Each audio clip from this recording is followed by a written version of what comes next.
Невзоровские среды.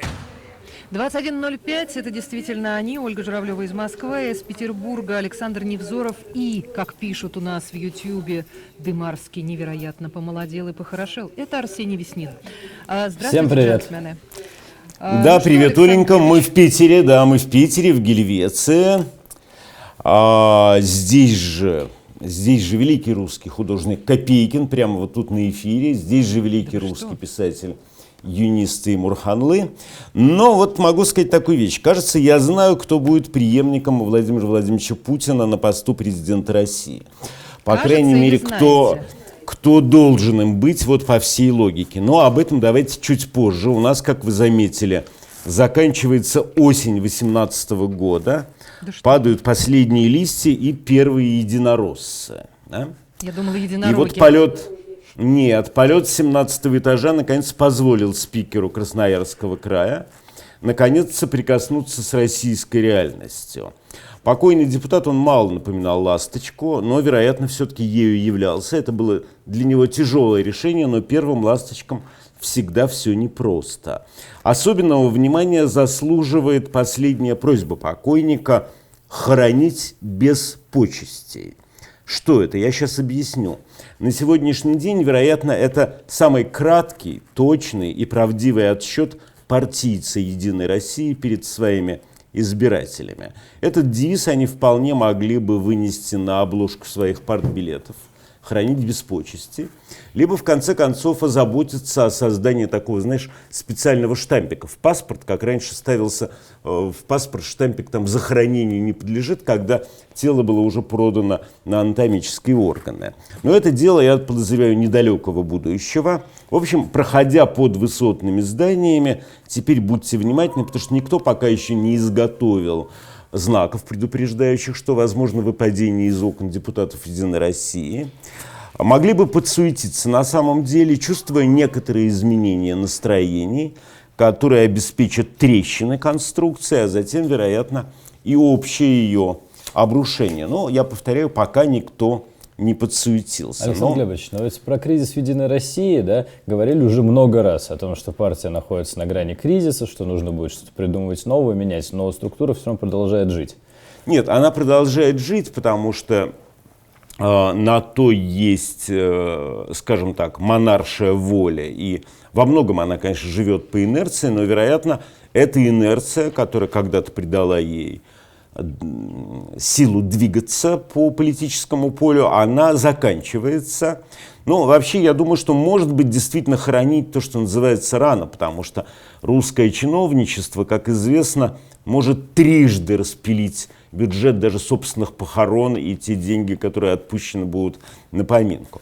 Про преемника обязательно скажу, напомните мне об этом чуть позже. Хорошо, вот произошло одно очень важное событие, которое нельзя никак пропустить. Это день рождения Гуни, Володи Гундяева, которого Александр иногда Ильич, называют Кириллом. Сказать, что наши слушатели это тоже все отмечают. Ваши верные слушатели в Ютьюбе тоже нам написали в чате, что очень хотят вместе с вами отметить день рождения.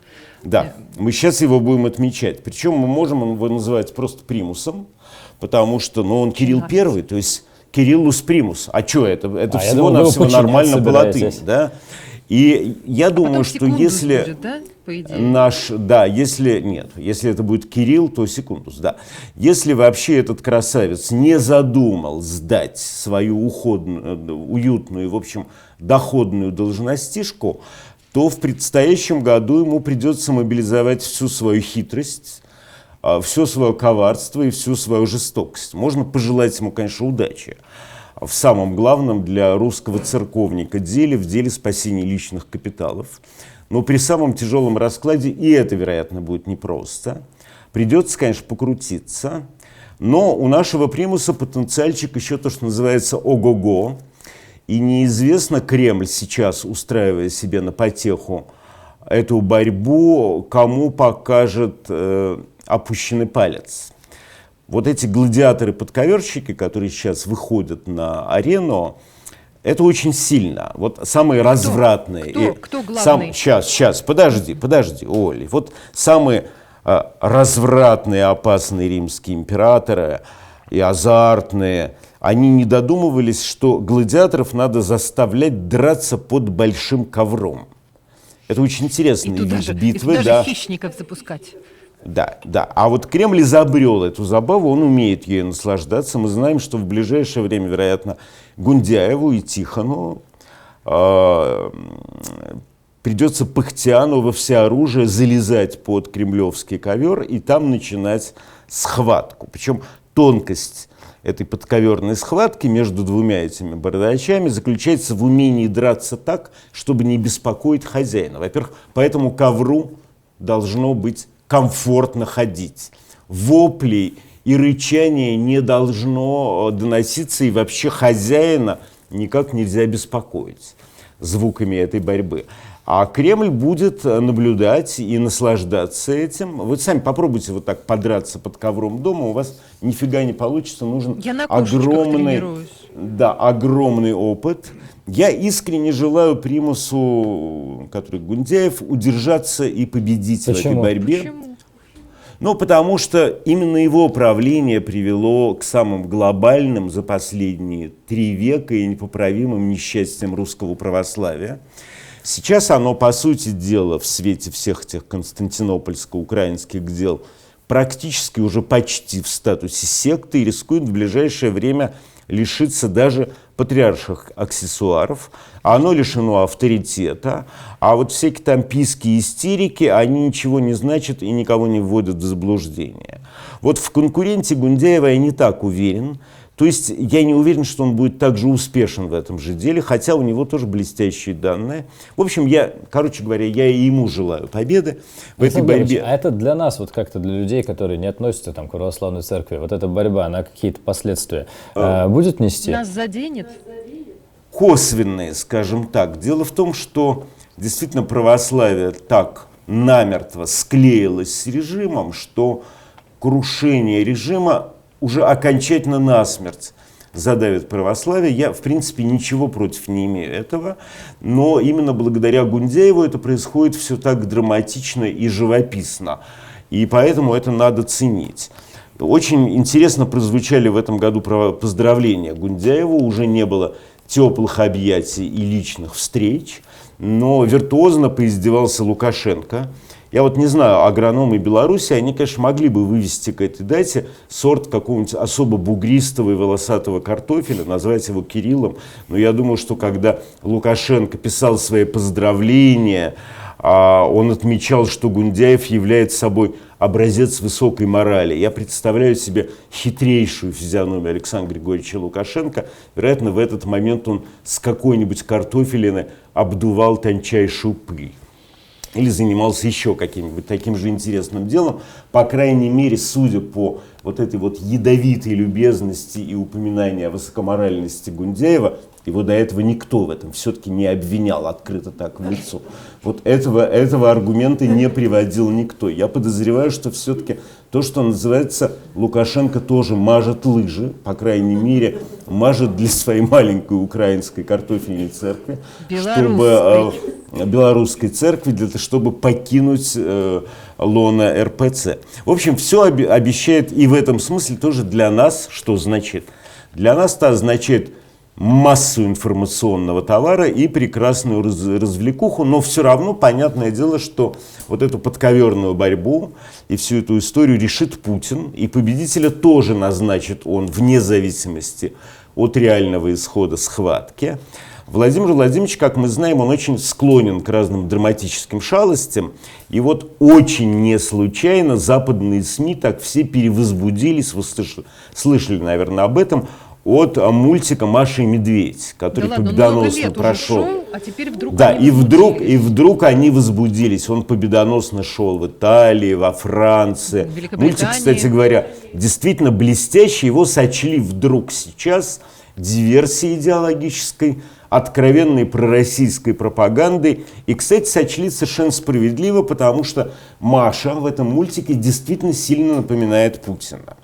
потому что это ведь такая, ну, абсолютно путинская история. Вот кто поставил всех на уши, кто затеял бешеную гонку вооружений, от кого снова запахло войной, кто показывал дикие мультики про всепоражающие ракеты, кто нагнетал милитаристскую истерию, войну, бессмертные полки, фанерные рейхстаги, детей, кто расставлял всюду в форме сталинской армии, колясочки в форме танков. Ну, автор всего этого известен. И тут же этот человек совершенно на голубом глазу, вот с выражением прямо Маши из мультфильма «Маша и медведь», он говорит буквально слова: «Мы не позволим себя втянуть в милитаристскую гонку». Это в последней речи, обращенной к Министерству обороны. Это действительно сильно напоминает Машу. И даже вот посещая Псково-Пещерский монастырь, Владимир Владимирович тоже ухитрился напомнить героиню этого мультика. Он, кстати, вот вообще вот так, надо понимать, что он именно так и воспринимается миром. И для мира вдруг, когда он посмотрел на эту Машу, все совпало и все срослось, потому что Запад учуял то, что называется знакоменькое. Ведь ему кажется, что какие-то большие встречи на международном уровне могут закончиться непредсказуемо. Все разгромлено, все лежат, и из задов членов Большой Восьмерки дымят петарды, которые им туда навставляли, и с прохиндейским видом мимо всего этого шмыгает Путин. Вот так его видят на Западе. Он такая материализация кошмара, потому что его логика абсолютно непостижима. Ведь нет ни логики понятной, ни речей, ни поступков. Вот зачем? Зачем все это происходящее? Но Они Маша не же могут милая. этого понять. Это все Она милая, но она иррационально. хулиганка. Она Это хулиганка, иррационально. она изводит медведя. Да, подожди, вот это мы сейчас, к этому мы сейчас подойдем. Это не имеет разумного объяснения. Все эти Крымы, все эти дикие затеи с Донбассом, игры в войну, удавление сыра, удавление гусей, дымящий Кузнецов, какие-то фанерные арматы, можем повторить. Вот это все за пределами рационального понимания.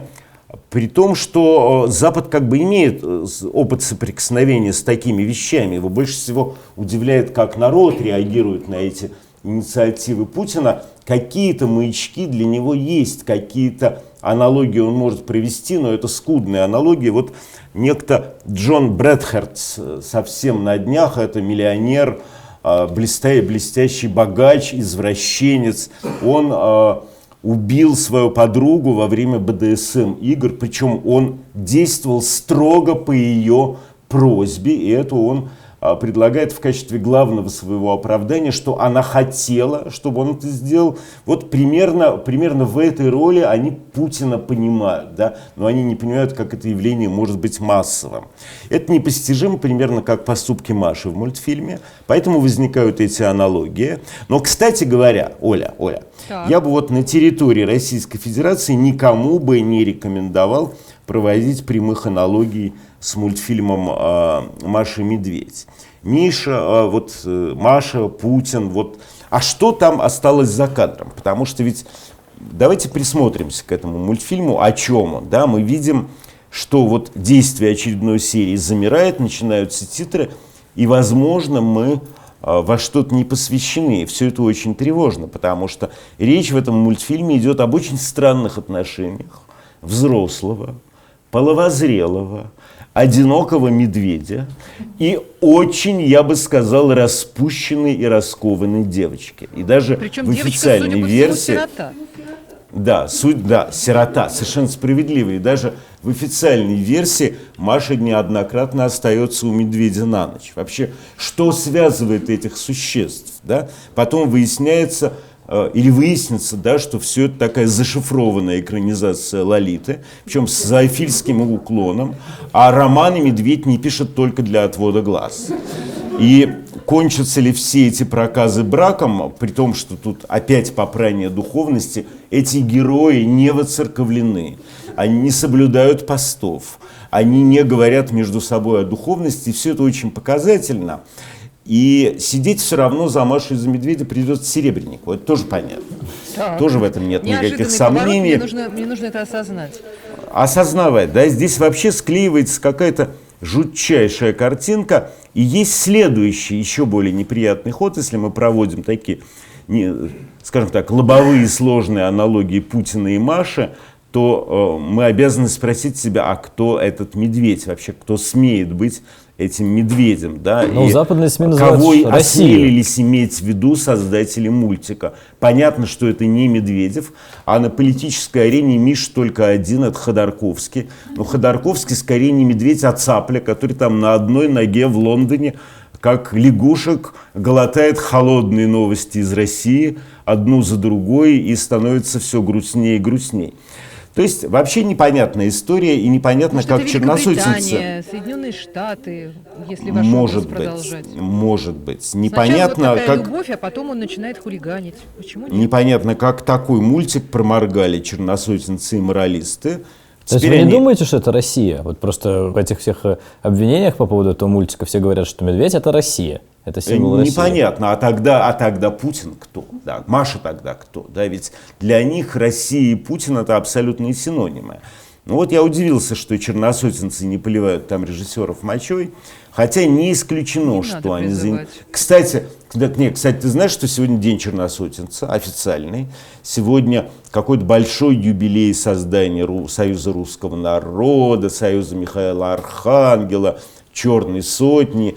И это очень бурно празднуют такие вот, я бы сказал, скрипоносцы.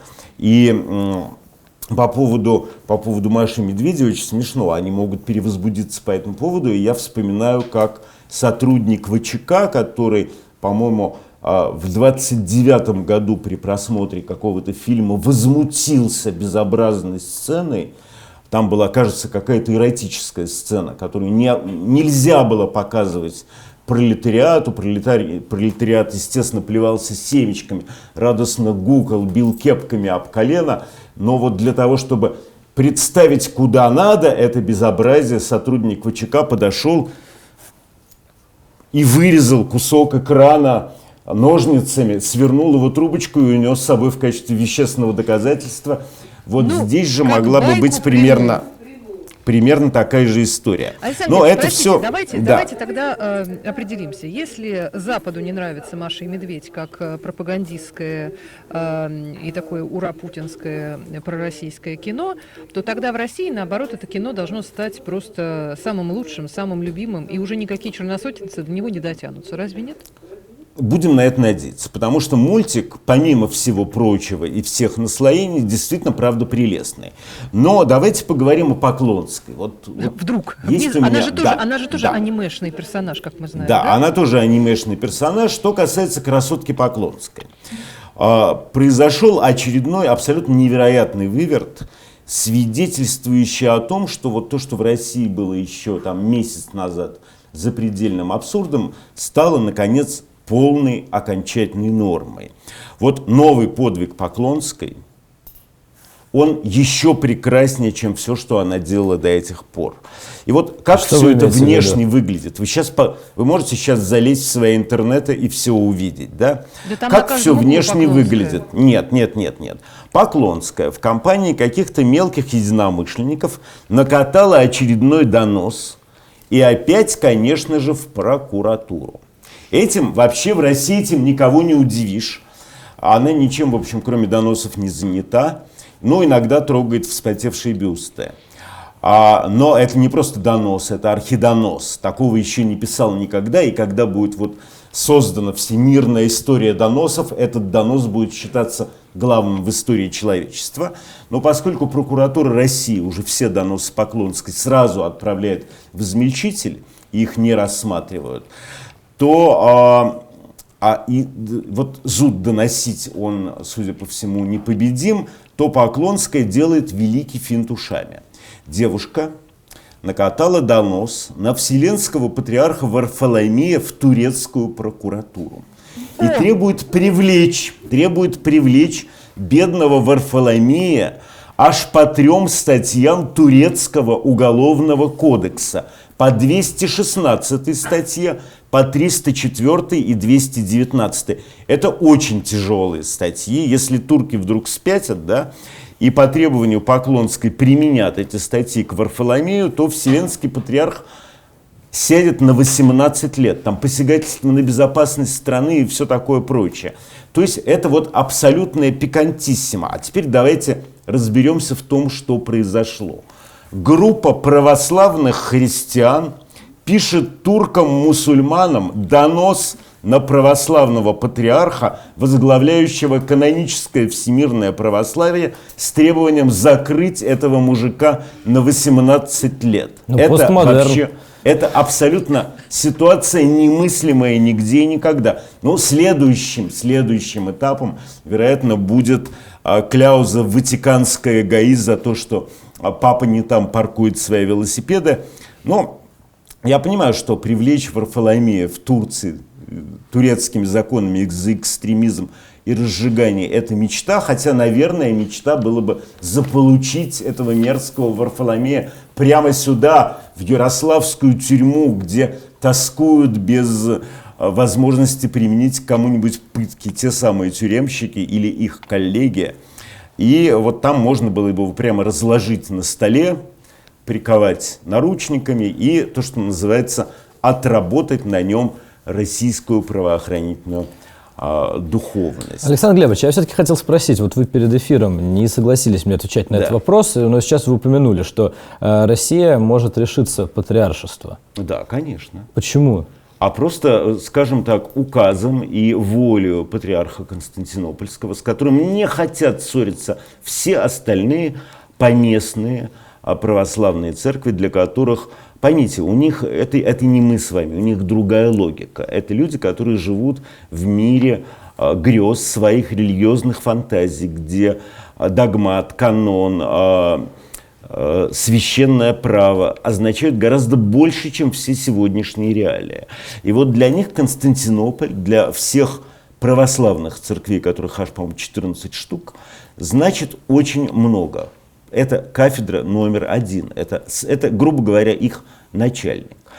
Поэтому, если действительно РПЦ будет продолжать хамить, о чем ее предупредили, просто патриаршество будет упразднено, и РПЦ превратится в маленький тихий набор приходов при Украинской Великой Православной Церкви, потому что Варфоломей, как выяснилось, он пролежал на печи, он сколько лет, но выяснилось, что это еще тот политический боец, который вдруг под старость решил махнуть и образовать то улочку, то переулочек. Но вообще я хотел поговорить про другое. Меня потрясло, до какой степени прорвало, да, вот как чинуш всех уровней, всех рангов, всех степеней потянуло на абсолютную откровенность объяснять черни, чтобы та знала свое место. Вот люди, которые попытались воззвать к красотке Лаховой. Когда-то, кстати, абсолютно нормальная, вменяемая тетка была Катя, да? Ведь они же не объявляли миру войну, они не отрезали себя от человечества, от цивилизации, они не соглашались жить на военные пайки. Им обещали в свое время, кстати, совсем другое. Им сейчас заявили про то, что, ребята, вспомните-ка военное время и перестаньте тут ныть. Да?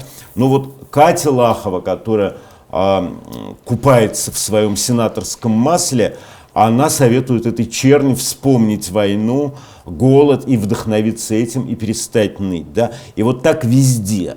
На всех остальных уровнях, я уж не говорю про грядущее там бесколбасие, я не говорю про невероятное обнагление депутатов, я говорю про то, что вот чинуши вдруг сорвались с цепей и утратили всякие представления о приличиях, которым предписаны даже их инструкция.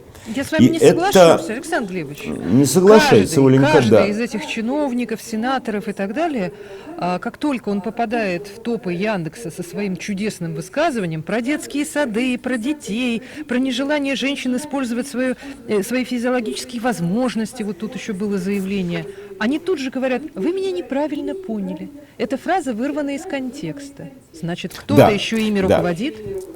Нет, ими руководит элементарный страх, потому что это все народ-то на самом деле примитивненький и робкий.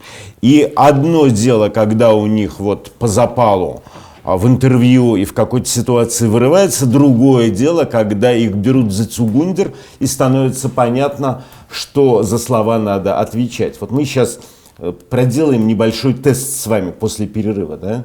Да, действительно, мы сейчас сделаем перерыв. Да, и я не забывайте, забуду что про трансляция преемника, на да, YouTube, про преемника. на YouTube-канале «Эхо Москвы» ведется, там можно ставить лайки, и даже нужно. А присылать смс-ки тоже нужно. Встретимся после новостей. Журавлева, Да. Веснин и Невзоров будут здесь. Александр Глебович, спасибо вам за данный эфир и за вашу деятельность вообще. У меня вопрос будет из области журналистской этики. В этом году кемеровские события очень сильно всколыхнули общество. Действия одного пранкера вызвали всеобщее осуждение. И вот в этой связи у меня к вам такой вопрос. Пранк как инструмент добычи информации признается вами? Великолепная штука. Великолепная, изумительная. И я жалею, что их мало. Я жалею, что они, пранкеры, стесняются. Они могли бы работать гораздо шире, гораздо наглее. Меня поражает, что каждый раз чиновники и вся эта погононосная публика демонстрирует такую беззащитность, такую наивность, такую примитивность, уже зная, да, про опасность этих вещей, уже зная про то, что это великий инструмент, да, они, тем не менее, очень смешно колятся, но надо сказать, что и пранкеры совершенствуются.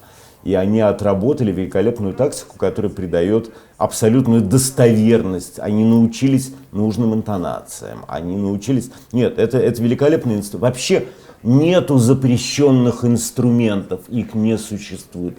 Если вы когда-нибудь будете делать операцию и, скажем так, у вас закончится наркоз принудительный, то, поверьте мне, вы возьмете в руку кирпич и все-таки доведете операцию до конца. То есть не бывает инструментов, которые можно было бы запретить. Все, что приводит к результату, а этот результат не является подлым или общественно опасным. В конце концов, если он пошел в чиновники, если он пошел в руководители, он обязан знать, что его ждет и такой тоже розыгрыш, такое тоже испытание. Это нормальная история, прекрасная история. Для пранкеров моральных границ не существует, получается. Ну, слушайте, вы у кого спрашиваете? Для меня вообще моральных границ никаких не существует, а мораль является абсолютно придуманным и фиктивным делом, необходимым, да? Необходимым как правило игры, ну, скажем так, в нормальном и здоровом обществе.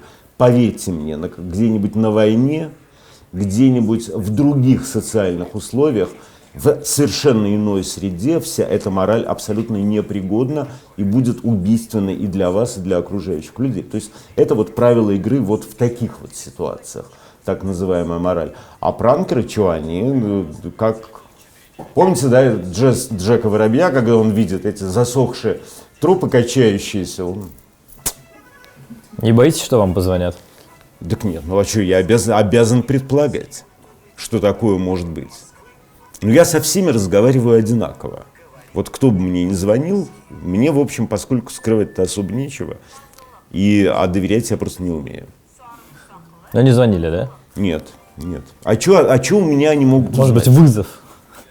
Нет, нет. Ну пусть позвонят. Не, ну тут я подозреваю, что ворону, знаешь, он глаза-то не выклинет.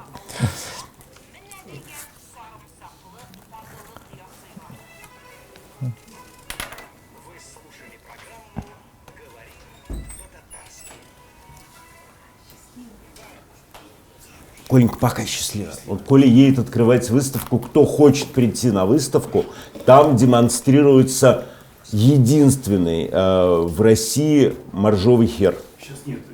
Как это? Ты меня заманивал. Там сейчас звезда демонстрируется. Подожди, а ты меня звал? В нижнем белье. Ты же меня звал смотреть на хер моржовый. Мы его уже видели давно. Можно у Губермана взять, не говорили. Понятно. Другие вещи. Другие вещи, хорошо? Всего доброго. Да. До свидания. Вот мы. Это галерея «Свиное рыло». Великий художник современности Николай Копейкин.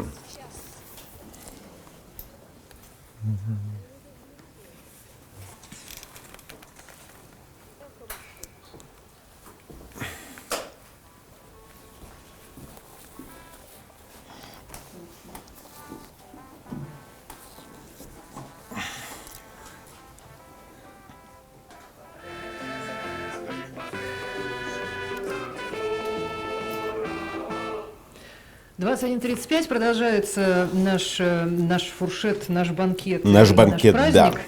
Да. Да. Александр Габич, простите, можно пару цитат приведу от наших слушателей? Просто Конечно, жалко пропадают конечно. хорошие люди. Давай, да? давай. Глеб пишет: по мне, все эти терки между церквами полная хрень. Большинству у нас все равно не верят, и вся эта ерунда просто развлекалочка. Смотрим на дурачков, которые меряются своей верой. По-моему, очень здравый взгляд на происходящее. Есть, кстати, взгляд на Машу и Медведя. Из Петербурга прислали. Мария рецидивистка, Манька облигация. Сдала родню ГПУ, бежала в лес, терроризирует тотемное животное, сколотила банду из хищников и собирает дань с травоядных. Вот мой сценарий, пишет Александр. Тоже очень Прекрасно. неплохо, тоже неплохо. Но вот смотри, поскольку мы уже переместились окончательно в параллельный мир, то я надеюсь, что я смогу рассчитывать, да, на полную вашу откровенность, Оля, вашу. И твою тоже, да? Вот смотрите, на территории России есть всякие редкие, внесенные в Красную книгу, уникальные животные, которые находятся либо под угрозой исчезновения, либо действительно реально вымирают. Вот скажите мне честно, Оленька, и ты тоже скажи, если бы я предложил сохранить эти милые создания, эти исчезающие виды, перебив их из ружья, вот ко мне было бы применимо слово «идиот»? Абсолютно. Абсолютно. Вот именно такую инициативу высказал депутат Государственной Думы Слава Резник. От Петербурга, если бы он кстати. просто был охотником, ему бы Культурная столица, хотелось бы, да, пострелять по редким видам, это было бы понятно. Но что самое интересное, в Минприроде идея очень понравилась. И вот уничтожить, чтобы спасти. Это такая любопытная инициатива, такой чисто христианский подход. Причем я помню Резника Славу, он действительно был когда-то абсолютно вменяемым, милым человеком, каскадером даже Всех когда-то был. помните, еще здоровыми, Совершенно верно, Александр да. Глебович. Но вот я вижу, как там в этой Думе думский стул прорастает, буквально он проникает в мозг, медленно поднимаясь там по кишечнику к черепу и заполняет собой мозговой череп, и когда-то неглупый человек начинает думать стулом, который заполнил его череп. Да? Вот, впрочем, когда там некоторым депутатам своего стула не хватает, а хочется этим стулом набросать какой-нибудь очередной законопроект, они лезут к соседу в ухо, потому что туда, Да, но вы наблюдали недавно наблюдали эту картину, я надеюсь, что я объяснил для вас эту загадку. Причем другой депутат, он, вероятно, первый раз в жизни попробовал резиновую куклу. Я не знаю, была она снабжена интеллектом искусственным или нет, но он попробовал, ему так понравилось, что он тут же предложил заменить тело Ленина в мавзолее резиновой куклой и в таком виде содержать мавзолей. То есть, вы поймите, я перечисляю этот маразм, но мы за него платим этим людям по 500 000 рублей в год, да, и никто им не подскажет, где лифт до 17 этажа.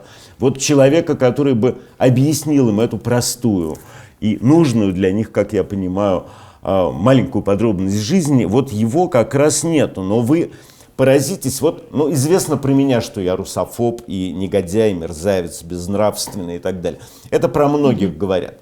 А вы знаете, кто еще попал в компанию мерзких русофобов? Кто? Кто попал в компанию недавно мерзких русофобов? Дело в том, что имя этого человека случайно затесалось. Или не случайно затесалось в этот шорт-лист имена России для названия аэропортов, да, и выяснилось, что, оказывается, это гадина, жуткий русофоб, и имя надо вычеркнуть. Им оказался Иммануил Кант. Ни больше, ладно, ни наш меньше. Временный соотечественник. Он был временным соотечественником, когда Кёнигсберг первый раз был оккупирован русскими войсками. Это было всего 4 года. И так получилось, что вместе с Кёнигсбергом оккупировали еще трясущегося Канта, который, видите ли, имел наглость выражать какие-то сомнения по поводу целесообразности этой оккупации. Посему этот Да временный... ладно, он писал Елизавете Петровне верноподданнейшие прошения. А как выяснилось, в письмах одновременно с этим писал всякие гадости. И про Елизавету Петровну, и про Россию в частности. Короче говоря, в общем, опять не хватает 17 этажа. Очень интересные дела у РПЦ. Как вы знаете, очередной педофильский скандал, я не буду на нем останавливаться, просто потому что надоело. Александр да? Ильич, вы так гоните, мы просто не успеваем. Мы закончили с чиновниками, перешли Нет, к чиновникам от попов. Да, Оленька, там бесконечная череда вот Но вы этих тогда маразмов. скажите одну вещь, Что вот мы эти про маразмы. Да, про маразмы. Что произошло? Были вот здоровые люди, там знали, что существует видео, что существует интернет, не делали необдуманных заявлений какое-то время. Что сейчас произошло? Вот что сейчас конкретно в 2018 году случилось? Их облучили? Оля, я подозреваю, что вот вы уже ответ сказали. Произошел 2018 год. И это тоже очень знаковая цифра для России, которая свидетельствует о том, что что-то пока неведомое, непонятное, но абсолютно внятное и безжалостное происходит со всей конструкцией России, происходит со всей системой. При том, что, да, действительно, поверьте мне, вот даже и в поповском мире такого безумия, такого беспредела не происходило еще несколько лет назад. Я это очень тщательно, как поповед, это отслеживаю. Но вот как чиновники стали абсолютно откровенны в своем безумии, чванстве, высокомерии, наглости, и вот как бы не стесняются эту свою дерьмовость расплескивать широко и заставлять всех нюхать. Но точно такая же история произошла вот с этим, в частности, в Ейской епархии, по-моему, игумен с такой игривой фамилией Пальчиков, да, он попался, он с удом обнаженным гонялся, значит, по алтарю за каким-то мальчиком-алтарником, розовым и гибким. Мальчик не понял его намерений, но там дело было не в мальчике и совсем не в алтарнике. Дело в том, что игумен Пальчиков, оказывается, такие фокусы проделывал последние 2 месяца регулярно, наматывая себе четки на всякие, я бы сказал, срамные места и заставляя мальчиков эти четки оттуда снимать. То есть вот там уже просто откровенная ситуация зашкалила, и его в срочном порядке запретили в служении и перевели куда-то в монастырь, где, вероятно, он будет то, что называется, перепрофилирован, да, и вместо активной роли ему предложат какую-то роль пассивного молитвенника. Ну, то есть вы не понимаете, что происходит-то с этим безумием? Я говорю про то, что это симптомы. Ведь обрати внимание, эти симптомы везде, они великолепны. Вот сейчас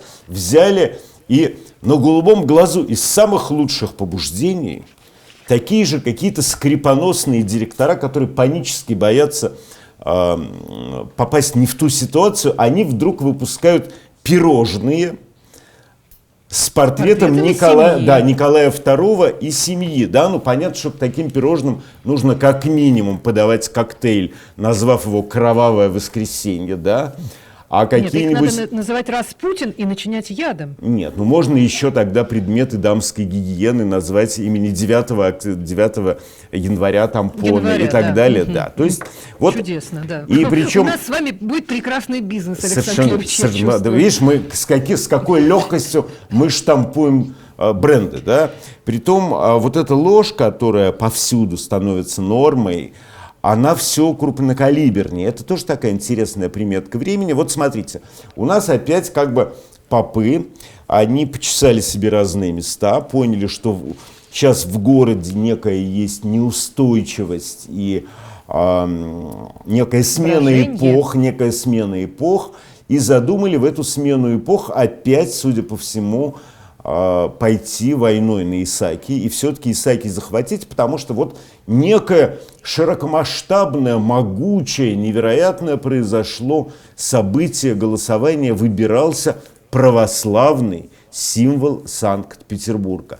И создано было впечатление, что это всенародное дело, что вот сам Петербург гулким голосом Пушки с Петропавловской, почесав там себе за Петропавловкой, вот он вынес это решение, что главным православным символом Петербурга является Исаакий. Вот прям вот слышится в этом дыхание города за этим голосованием, и единая воля Петербурга тоже мерещится. Но это ж неправда. И вот надо все бросить и немедленно отдать попам под их заработок Исаакий. Но вот все поковырялись, и выяснили истинное положение дел. Число голосованцев за Исаакиевский собор, вы знаете какой? 1846 человек. Да? При самом грубом подсчете... У нас уже лайков на Ютьюбе больше. Да, вот при самом грубом подсчете исаики считают православной святыней какое-то неустановимое количество процента петербуржцев. И это, мягко говоря, не богато. То есть мы имеем дело, в общем, в очередной раз с жульничеством. Я хочу поговорить о наболевшем, о важном и о пикантном, Оленька, если не возражаете. Да? Я хочу поговорить... Все время об этом говорим. Да, конечно. Вот у нас Соловьев набросился на Дудя. Неужели это пикантно? Это очень пикантно. Это пикантность. А с чего вдруг, Александр Глебович, вы можете понять? Потому Я что не могу причина, понять. которую я вычитала, она какая-то совершенно, написал Дудь и написал. Написал Дудь и Какой-то написал. очередной пост. А пикантность придала этой ситуации особая формулировка Соловьева, который, как ты, вероятно, прочел и слышал, почему-то предлагает лишить Дудя девственности. Да? То есть непонятно, что его так возбудило в Дуде, но нас это, в принципе, не касается его ориентации и не волнует. Но основной лейтмотив, что Дудь плохой журналист, его поэтому надо лишить девственности. Да? Вот мы, наверное, все-таки здесь обязаны... Тюремный подход. Обязаны остановиться, потому что дело не в наклонностях Владимира Рудольфовича абсолютно, и не в подробностях того процесса дефлорации, которыми он грезит. В данной ситуации действительно нет, вероятно, арбитра лучше меня.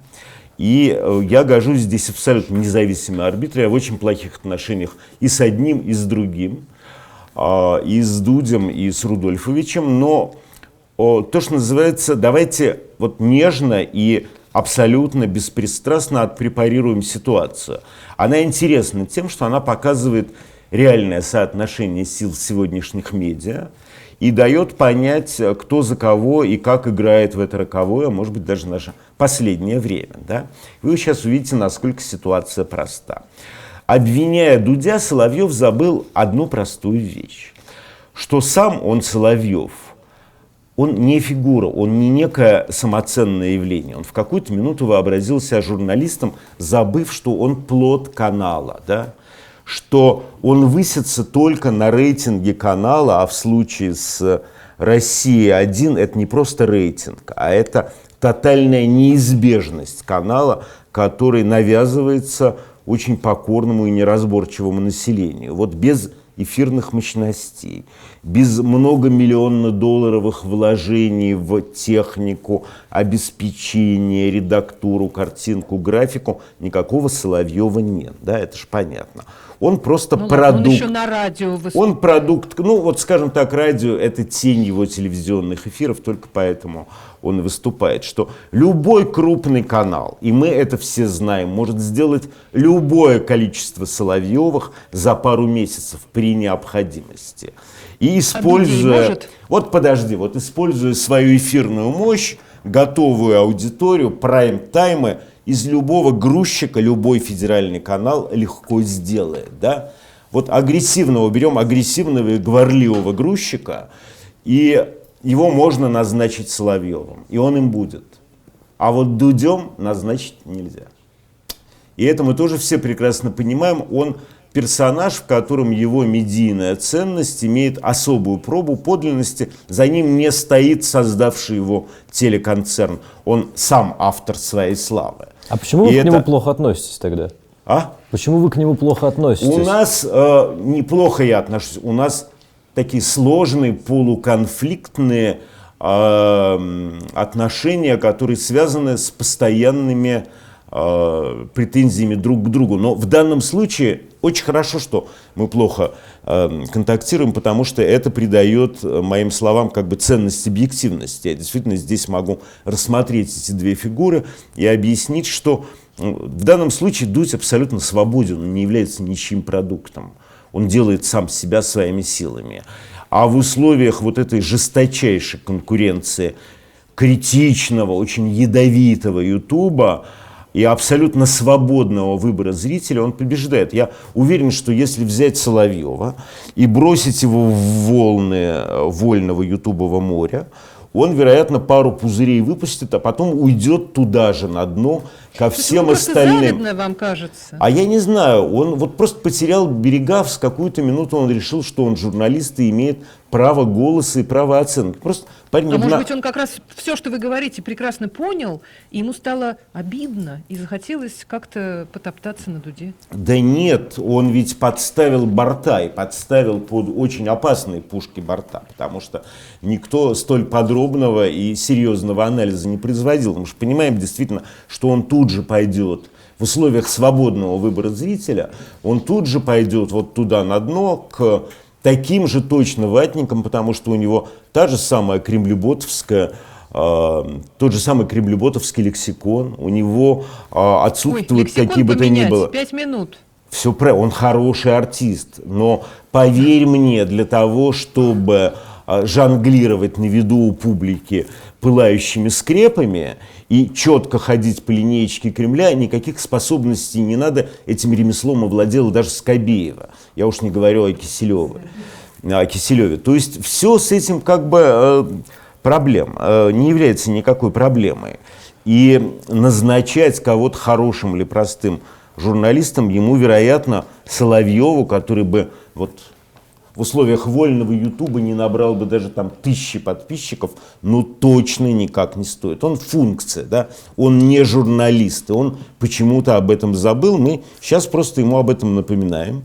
Надеюсь, что он понял, что мы сделали это предельно доброжелательно, выбирая... Свойственный нам манере. Да, в свойственный нам абсолютно. И ему мериться пипирками не то что с Дудем, а даже с самым захудалым ютубовским блогером, в общем, я бы не рекомендовал в условиях свободного зрительского выбора.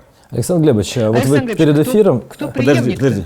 Да, я хотел перед преемником спросить еще про оружие, которое закупает Росгвардия, какие-то лазеры. Вы сказали, что на вас их испытывали. Да, это испытывали, Вот но мы к этому тоже заинтригован. еще мы успеем. Да, у нас, смотрите, есть еще интересный случай с Собчак, потому что мне задавали вопросы. Но вот поскольку зашел спор о том, кто является журналистом, кто не является, у нас есть еще вот как бы этот удивительный парадокс. Но я вам могу сказать, что там тоже никакой журналистикой на самом деле не пахнет, потому что ведь Ксения, она очень милая девушка, но она всегда, что забавно, предлагает себя не как журналиста, а как равнокалиберного собеседника. И именно в таком режиме начинает беседовать. Она, по-моему, себя и не позиционирует как журналиста.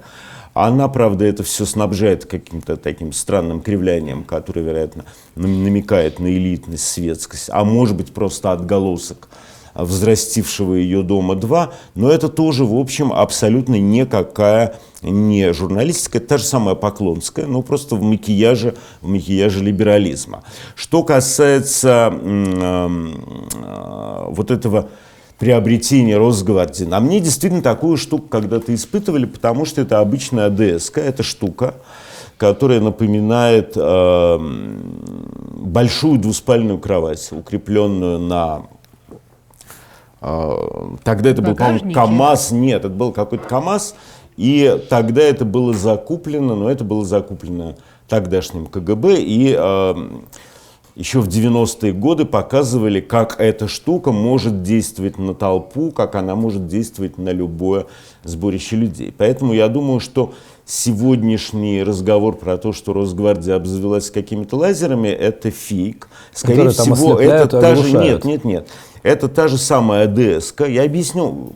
Это штука, которая создает излучение примерно в 95 ГГц. Это, в 10 раз сильнее очень сильного радара. Меня поставили где-то на расстоянии метров 100, очертили квадратик, в котором я должен был стоять, и на меня эту штуку направили. Я жив, но ощущение у вас, как будто вы попали в микроволновую печь, потому что одежда и все остальное остаются холодные, но начинает пылать кожа. И начинает... Там нет, видимо, А еще кто-то со мной был, и я помню, что вот у кого-то, кто был со мной, это дело давнее, да, отпечатались пуговицы от рубашки. А у меня был свитер, и поэтому печататься было особо нечему. Это удивительно мерзкие, сильные... Уши закладывает, тошнит, Нет, что там? не тошнит, не закладывает уши. Но вот это вот ощущение сгорание, прижигание, при этом на тебе не вздуваются волдыри и пузыри. Но немедленно хочется бежать, что, честно говоря, я, конечно же, и сделал. Да? Вот из очерченного мне круга и выйдя за пределы этого круга, я почувствовал, что да, вот действие этой волшебной штуки, конечно, в известной степени и впрямую. То есть, думаете, это ожидается у нас на прекратилось. То есть, на самом деле, когда они говорят, что стрелять по народу они не будут, они действительно могут по нему не стрелять.